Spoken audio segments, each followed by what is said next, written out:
Hello!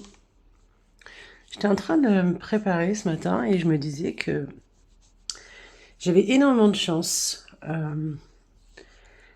L'une des choses que j'avais compris hier après avoir posté tous ces vidéos sur Facebook, Instagram un millier de fois, en fait vous avez compris que j'étais une bille et que je n'y connaissais absolument rien. En fin de journée, donc je disais hier, j'ai eu une sorte de bilan avec moi-même en me disant que la plus grande liberté qu'on avait au monde, en tout cas que moi j'avais, c'était d'être moi-même, de m'exprimer librement, de dire ce que je pense quand je pense, d'assumer mes ressentis, mes émotions, ma vulnérabilité, de m'attendrir devant un film et de pleurer ouvertement ou même en public quand quelque chose m'atteint. Euh, de dire et de faire ce que j'ai envie, quand j'ai envie, indépendamment de tout, indépendamment de la société, de ce qui se fait, de ce qui se fait pas, ce qui se dit, ce qui se dit pas. Et j'ai envie de vous dire le message du jour, bah, soyez vous-même, mais vraiment, soyez vous-même avec tout le monde, de tout le temps, soyez honnête, authentique, soyez qui vous êtes, comment dire, ne vous fiez pas à ce que vous voyez en dehors de vous-même, la société, les réseaux sociaux, euh, votre éducation, la culture dans laquelle vous avez grandi. Il faut pas, tu dois pas. C'est vous qui décidez en fin de compte. Et ça ne dépend que de vous. Ouais, une nana qui se maquille sur Internet avec ses cheveux blancs et qui ressemble absolument à rien. Oh là là, qu'est-ce que les gens vont penser? Elle va se faire ridiculiser et puis elle va avoir un tas de commentaires complètement pourris, mais on s'en fout en fait. On s'en fout, la liberté, c'est... Enfin, moi, je m'en fous en tout cas. Si c'est pas votre cas, il n'y a pas de problème. Mais en quoi c'est important, en vrai, ce que disent ou pensent les autres? Si moi, je sais qui je suis, ce que je vaux, pourquoi je suis là, et ce que je fais de ma vie, est-ce que c'est vraiment important de savoir si les autres approuvent ou pas? Et puis, j'ai envie de vous dire, si vous avez envie d'être comme les autres, bah, donnez-vous les moyens.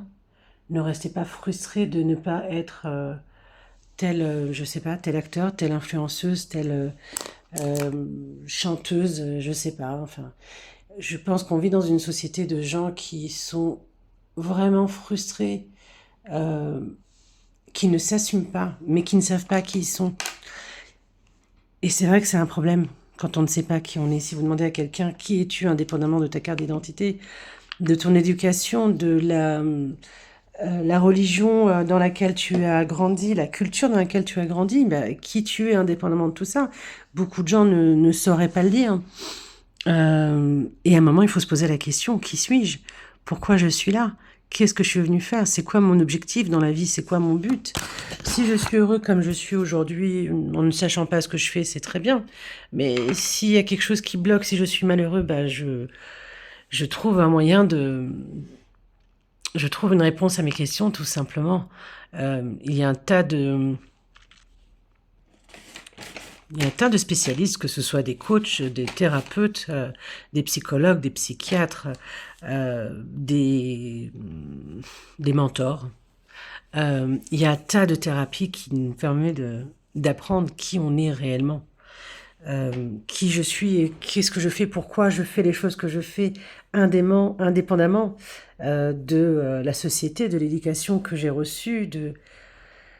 On se pose ces questions. Personnellement, j'ai à 38 ans, compris que je ne savais pas du tout qui j'étais. J'ai fait ce travail d'essayer de comprendre, pas d'essayer de comprendre. Je me suis posé des questions.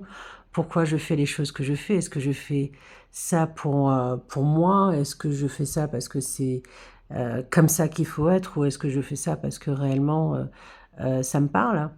Et puis l'aventure qui s'en est suivie était extraordinaire. Je me suis fait accompagner à différentes reprises par des gens formidables, comme je pense à Séverine Gis, merci Séverine, qui est une coach de vie exceptionnelle, enfin coach de vie, coach en entreprise, qui est une très grande dame exceptionnelle et qui m'a beaucoup aidée sur ce chemin.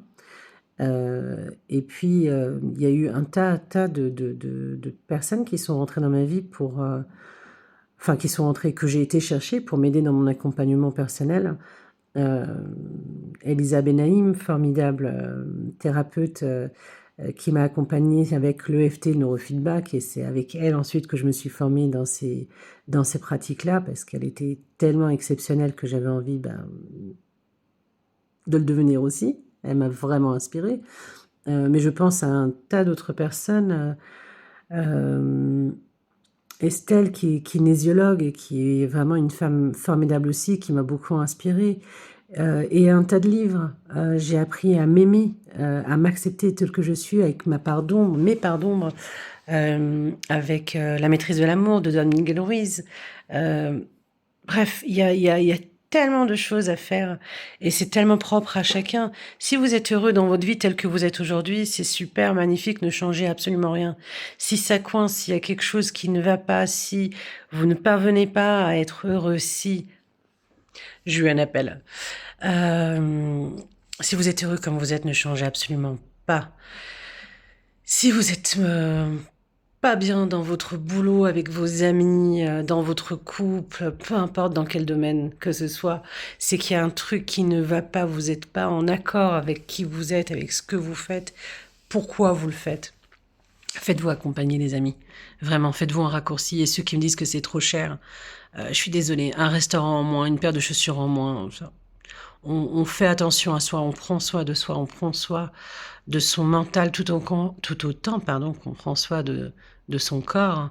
Bien évidemment, on s'inscrit à une salle de sport pour se faire du bien et c'est parfait. Il faut également s'inscrire quelque part, ou en tout cas faire quelque chose, acheter un bouquin, un accompagnement à travers un livre ou peu importe, pour travailler son émotionnel également, son mental. C'est primordial. Et je vous assure que quand on atteint cette liberté absolue, ça n'a pas de prix, les amis. Je vous embrasse, je vous souhaite une excellente journée. J'ai juste envie de rajouter un petit message personnel pour Keren. Je sais, c'est beaucoup trop long, mais on s'en fout. C'est celle que je suis. Et puis regarde, t'as été jusqu'au bout. Des bisous à tous.